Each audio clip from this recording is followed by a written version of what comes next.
아예 한국어 팟캐스트. 안녕하세요 여러분. 재미있고 다양한 이야기들을 한국어로 하고 있는 아예 한국어 팟캐스트에서 환영합니다. 오늘은 2025년 2월 21일입니다. 여러분, 요즘 뭐 하면서 지내고 있어요? 저는 2월에 시험이 하나 있어가지고 기말고사가 있어가지고 지금 공부를 막 열심히 해야 되는 상황인데 주말에는 드라마를 보느라 저도 모르게 시간이 흘렀어요. 그래서 지금 월요일부터 공부를 다시 집중하려고 마음을 먹었습니다. 이 녹음이 끝나면 또 다시 공부할 예정입니다. 여러분들의 나라에도 지금 기말고사가 다가오고 있나요? 여기 이 팟캐스트를 듣고 있는 분들 중에 기말고사를 앞두고 있는 학생들이 있다면 저와 같이 조금만 힘내서 공부를 열심히 하세요. 그럼 오늘의 팟캐스트 원성이와 관련된 재미있는 속담들 빨리 시작해 볼게요. 재밌게 들어주세요.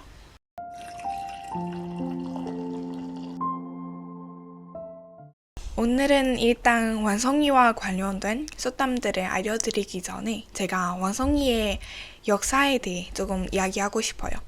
이 원성이, 지금 우리가 알고 있는 원성이는 예전에 잔나비라고 부르다고 합니다. 특히나 아직 어르신들이 나이가 조금 있으신 분들이 원성이를 잔나비라고 부르고 있어요. 그리고 한국에 가고 일하거나 유학을 가거나 아니면 한국 드라마, 예능들을 챙겨보시면 한국에서 이 띠라고 하는 게 좀 중요한 부분에 있다는 점은 눈치채셨나요? 이 띠라는 게 뭐냐면 중국 전통에서 나타냈던 것이에요. 중국에서 2년마다 그 해를 대표한다라고 해야 될까? 그 해를 대표해주는 그런 동무들이 있어요.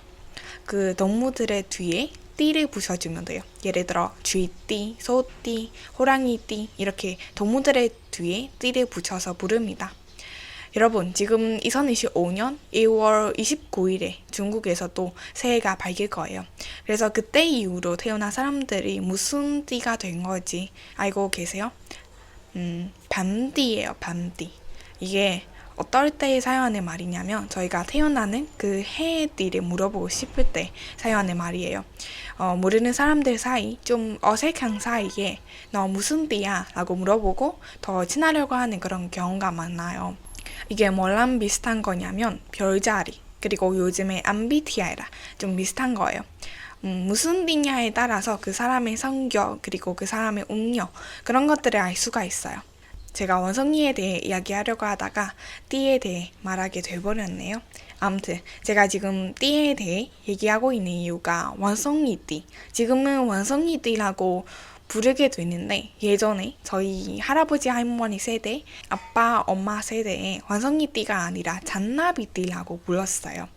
그래서 원성이를 잔나비라고 부르는 것을 흔히 볼 수 있는 거는 너 무슨 띠야? 했을 때 나 잔나비띠야 라고 대답했을 때 많이 들을 수 있는 말이에요.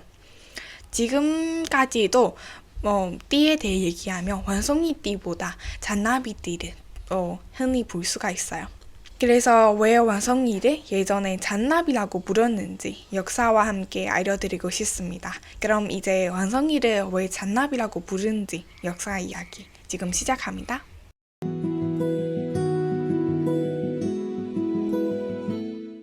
선조시대 1567년부터 1608년대쯤에 한 포수가 산에 올라가는데 원성이 한 마리를 발견됐어요.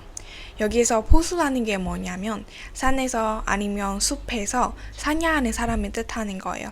먹고 살기 위해 동물들을 직접 잡고 먹는 그런 사람들을 이야기하는데 이 포수가 사냥하러 산에 올라가더니 이 원성이를 보는데 먹을 수도 없어서 그냥 집에 같이 키우기로 했어요. 이 포수에 한 아이가 있어요. 한 아이가 있는데 어느 날 갑자기 그 아이에게 뜨거운 물이 부어졌어요. 그래서 그때 포수와 그의 아내 둘 다 당황해서 뭘 해야 되는지 모르는 상황에 빠졌어요. 원성이 그 상황에 원성이는 아이를 안고 숲으로 도망가 버렸어요. 그래서 포수와 그의 아내는 왜 그런지도 잘 몰라서 너무 걱정하여 그 원성이가 도망가 버렸던 그 숲에서 아이를 계속 찾고 찾다가 결국 약수가 담긴 한 연못에서 찾아냈어요. 그 연못에서 원숭이가 뭐 하고 있냐면 아이의 상처를 원숭이가 깨끗이 나 있었어요. 너무 신기하지 않아요? 그 사람들도 그래서 그 뒤로 원숭이를 길한 존재로 여겼어요. 길한다라는 게 운이 좋거나 좋은 일들만 생길 것 같다 이런 뜻이에요. 그래서 원숭이가 운이 좋게 만들어주는 동물이다 라고 한국인들이 여겼다고 합니다. 그래서 그 뒤로 사람들이 충청남도 부영군에 있는 이 원숭이가 아이의 상처를 깨끗이 나 있었던 이 연못을 원숭이의 못이라고 이름을 지었어요.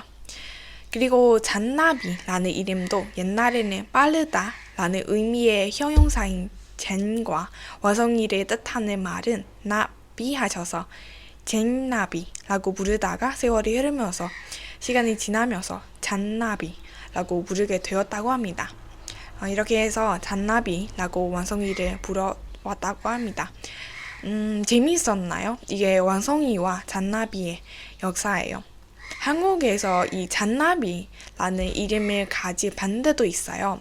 한국에서 유명한 그룹인데 저도 예전부터 좀 지켜봤던 그룹이에요.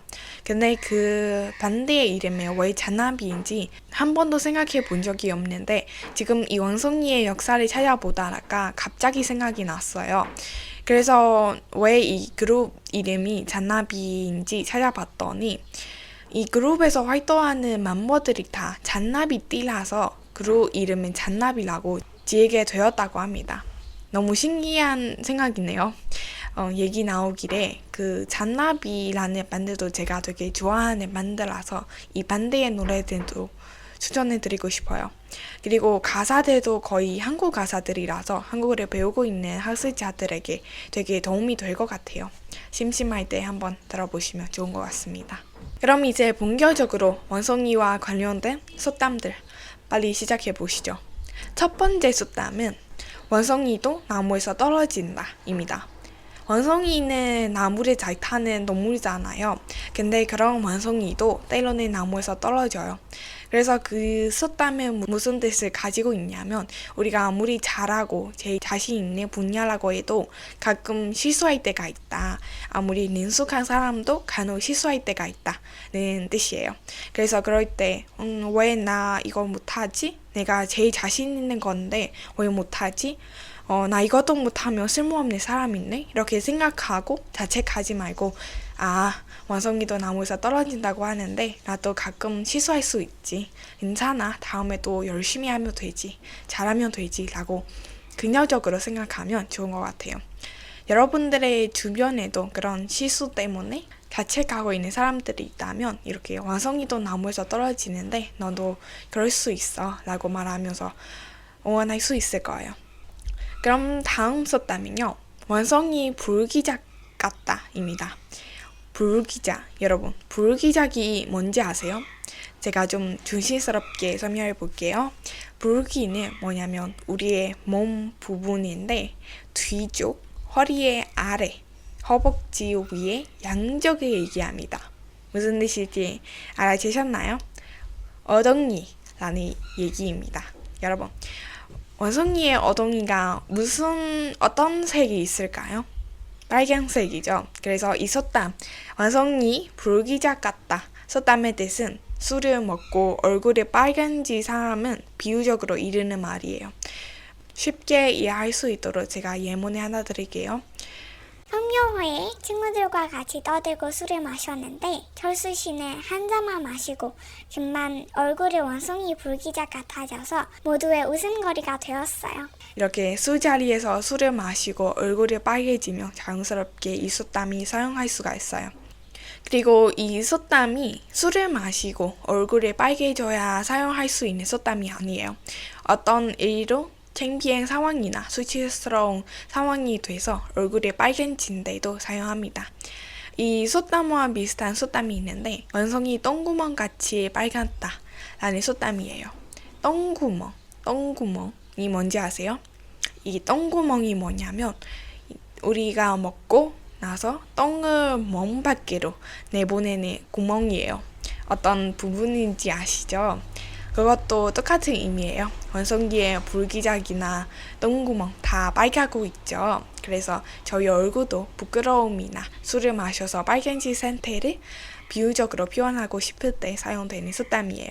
원성이 똥구멍 같이 빨갛다. 이 속담도 잘 기억할 수 있도록 제가 예문을 하나 드릴게요.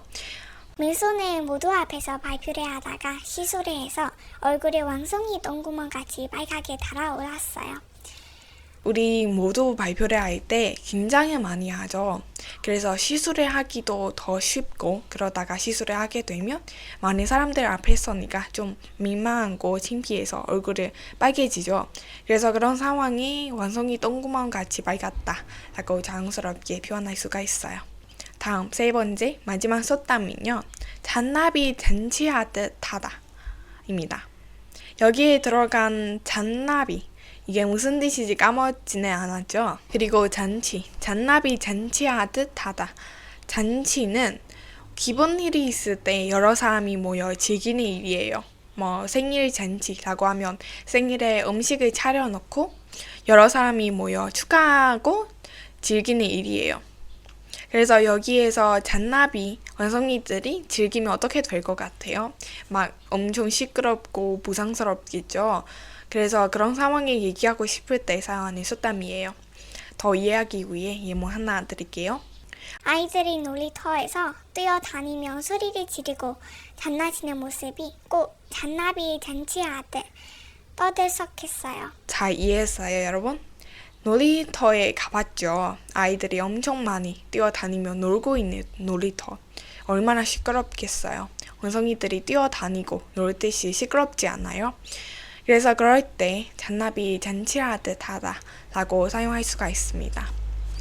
네, 지금 원성이와 관련된 속담 3가지를 소개했습니다.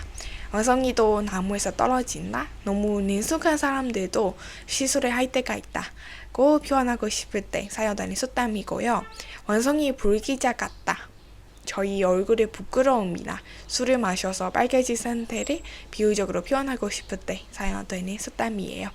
그리고 마지막으로 잔나비 잔치하듯 하다. 시끄러운 상황을 비유적으로 표현하고 싶을 때 사용되는 속담입니다.